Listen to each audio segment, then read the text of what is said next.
जैसे जैसे बिहार में पंचायती चुनाव का समय नजदीक होता आ रहा है और जिस तरह से कर्मठ, जुझारू, संघर्षशील उम्मीदवार लोगों का पोस्टर सामने आ रहा है, वह देख के हमको बड़ा हंसी आ रहा है दोस्तों। आखिर इतने कर्मठ, जुझारू, संघर्षशील और ईमानदार लोग इतने दिन लोग कहाँ थे?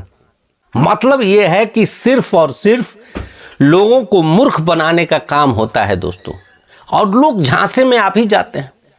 हम कई लोगों को देखे हैं कि वो बेचारे लोगों के पीछे घूम घूम के अपना पूरा जीवन बर्बाद कर रही है, लेकिन आज तक वो चुनाव नहीं जीते। कई लोगों को हम देखे हैं कि मस्त एकदम गाड़ी से घूमते रहते हैं, अपना काम करते रहते हैं, रोजी रोजगार में लगे रहते हैं। चुनाव के बेरा आके हल्ला बोल कर देते हैं, हई नहीं हुआ, हऊ नहीं हुआ, हई भ्रष्टाचार हुआ, हऊ भ्रष्टाचार हुआ।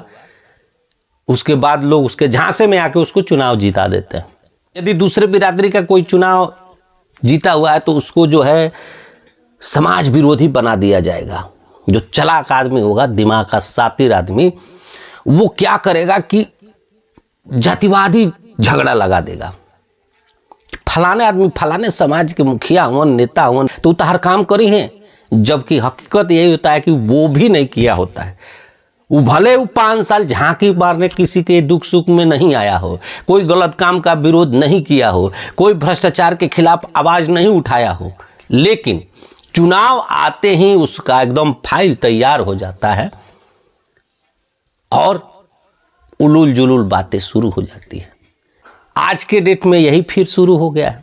जैसे जैसे पंचायती चुनाव आ रहा है, कर्मठ, जुझारू, संघर्षशील, ईमानदार लोगों का एकदम झुंड निकल के बाहर आया है।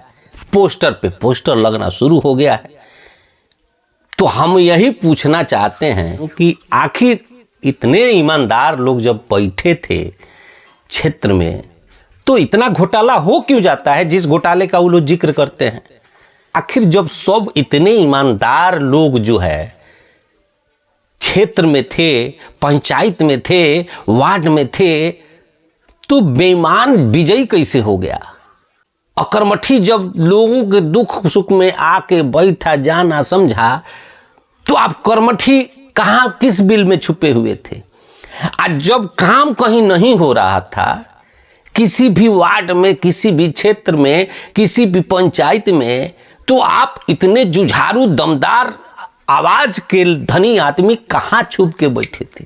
किस बात का इंतजार कर रहे थे?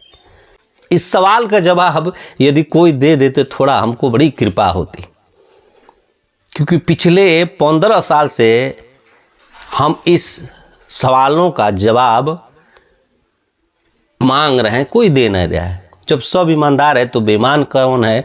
जब सब कर्मठी है तो अकर्मठी कौन है? जब सब जुझारू है, सुयोग्य है, तो अयोग्य कहाँ चले गए?